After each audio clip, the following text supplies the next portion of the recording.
Hello, everyone. This is Adam Meister, the Bitcoin Meister, the Disrupt Meister.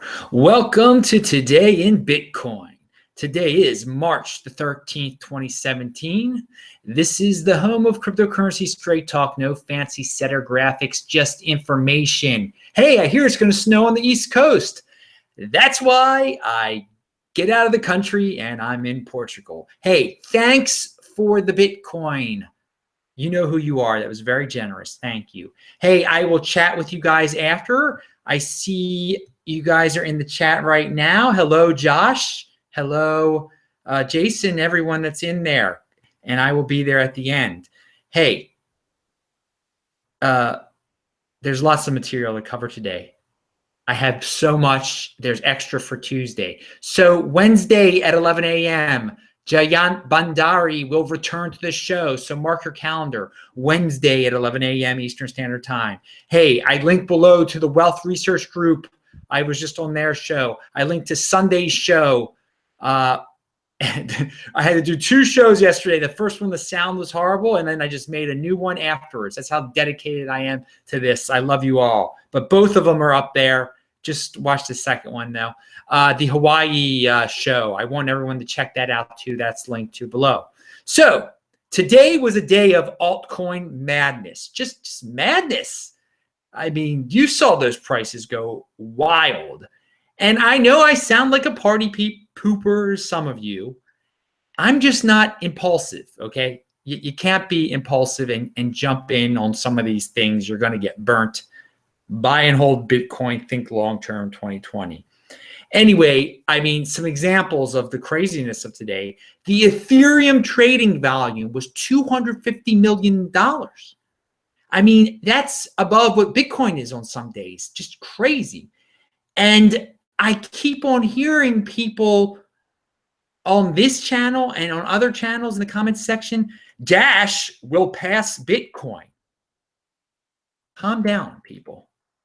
Calm down, people. I mean, you're talking about Dash being worth, just think long term. This is, there's some stuff going on these last few weeks that doesn't mean this is what's going to be happening in 2020. So Samson Mao has an interesting tweet that I linked to below. It's about Segwit. It's a poll. Did you know that Segwit, once activated, could generate up to 4 MB blocks and lower fees? I didn't know the 4 MB blocks. So Vinny Lingham also has been in the Twitter news. He's got some wild tweets out there today. He got a little dramatic, I guess. I linked to his Twitter feed below. I'm going to link to specific tweets of his too that I'm going to address.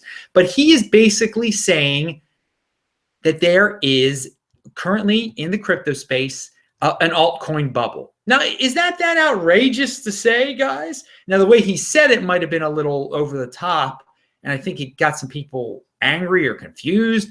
But yeah, there's an altcoin bubble right now. It reminds me a little bit of the 2014. There was all sorts of alts being pumped up. We'll talk about that. And there was he retweeted a tweet that talked about how things have gone wild, like Namecoin, which is like close to being a dead coin, was up an insane amount today. I mean, come on, let's think logically here. Namecoin. So, Ethereum, finally, there's people out there like Ethereum Classic and Litecoin. They've got their fans, and both these fans can kind of get down sometimes, especially the Litecoin guys. So both those coins had spikes today. So they're joining the party, aren't they? Is there a real reason though that they're joining the party? Is Litecoin Segwit close to being passed? No, it's not. No, nothing's changed.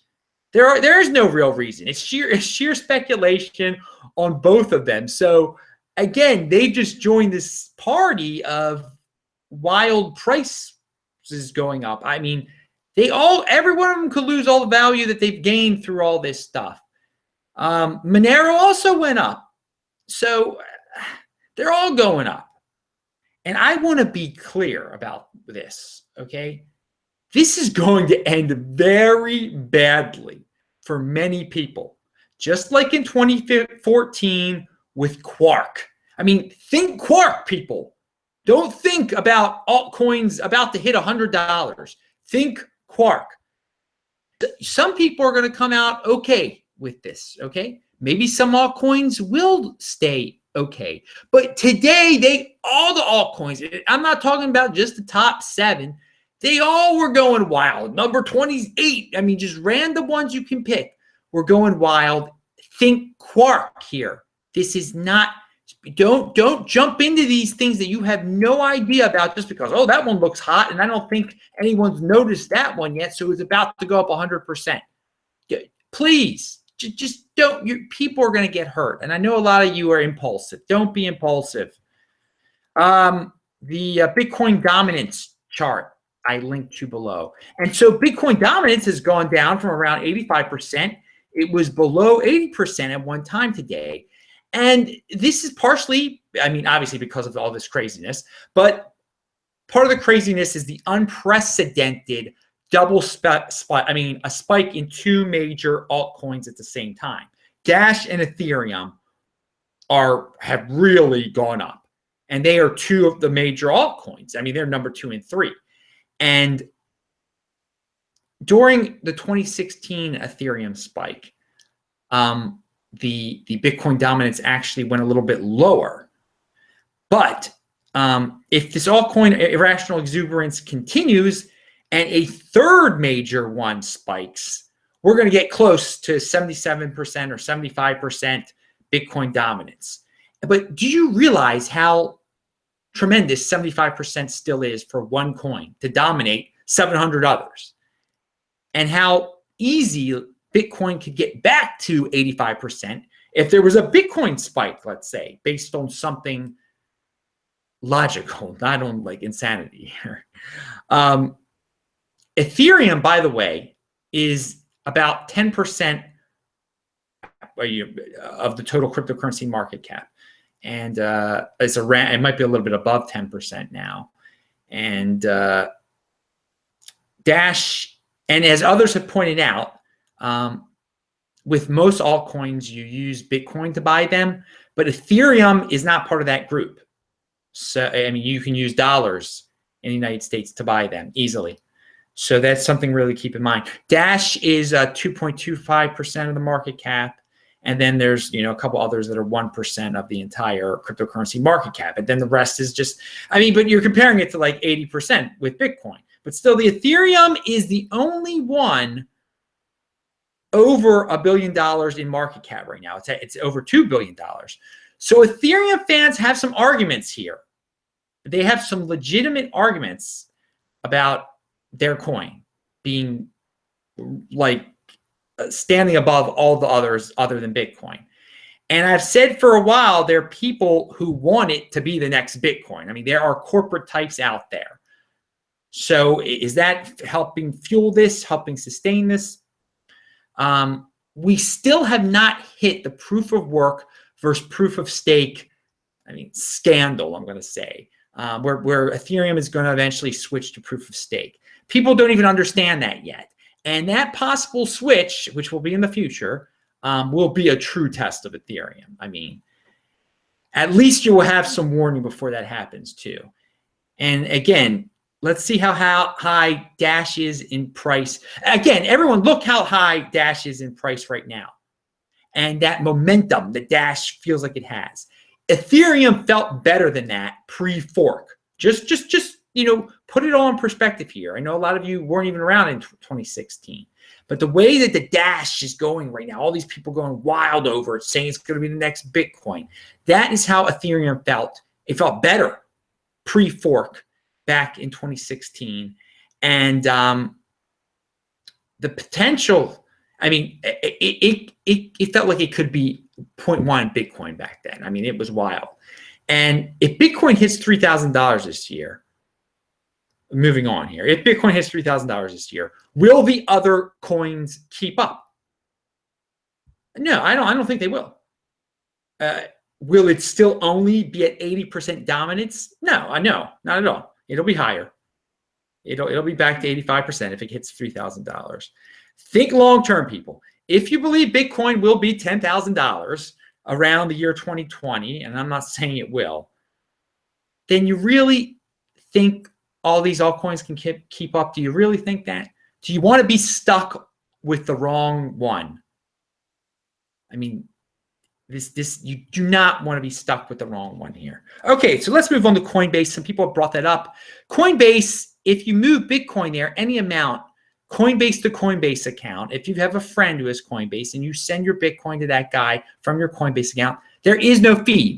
Coinbase does that off chain. Now, does Coinbase send for free coins from inside Coinbase to outside people without a miner's fee? I have not done that for a very long time. It said they say on their site, and I will link to this, it may charge miners fees. And again, it's been a while since I did that, so I don't remember. So, but let's go back here. The status quo in Bitcoin with these rising miner fees encourages people to use Coinbase to avoid the fees at the very least. So the status quo benefits Coinbase currently. And this is something people have not talked about. And Coinbase is a major player in the United States. So the longer we have status quo and these fees keep going up, there are going to be more and more people getting on Coinbase and just sending Coinbase to their friends through Coinbase, which I guess is good for Coinbase if they want more customers. And I have said it before, I will say it again. I predicted that in 2018, a while ago I predicted this, we would have a surge in young guys just getting into altcoins and just trading and pumping up the price of altcoins. And hey, it looks like it's come early, that prediction. I mean, it looks like that's what's really going on here, going back to that altcoin subject. Hey, if you like all this stuff, pound the like button now. Give me a thumbs up. Like this video. All of you have been doing a great job liking these videos, and it's really been helping, and the channel's really been growing. Thank you so much, everyone. So a link to one of these Vinnie Lingham, a quote of one of these controversial Vinnie Lingham tweets. Danger on the horizon. If Bitcoin forks, all bets are off, and we can kiss $3,000 Bitcoin in 2017. Goodbye. And he later clarifies that, he's frustrated with this altcoin bubble also. Okay, so he's not in the best mood here. He's tired of the drama of this Segwit and Bitcoin Unlimited thing, and how some people think it's good to end up with 2 Bitcoins. And he just made a little bit of a drama out of it, a big deal out of it. But I want to say one thing. Shane, the independent optimist, who will be back on our panel shows soon enough, he sent me this Andreas Antonopoulos tweet, which I will quote. I don't expect a hard fork, and I'm not worried about it. But the chatter seems to be making people nervous.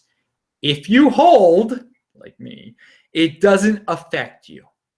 All right? So don't worry about this hard fork thing. I mean, Roger Ver has scared some people. You can give him credit for that one. Whatever that means. Just drama. All right. So let's avoid the drama. Some entities in the Bitcoin media, the ones who write the articles and stuff, they have incentive to stretch out this Bitcoin Unlimited drama thing and just kind of exaggerate it, and just to get clicks for their sites. As Andreas said, Bitcoin Unlimited is not going to happen.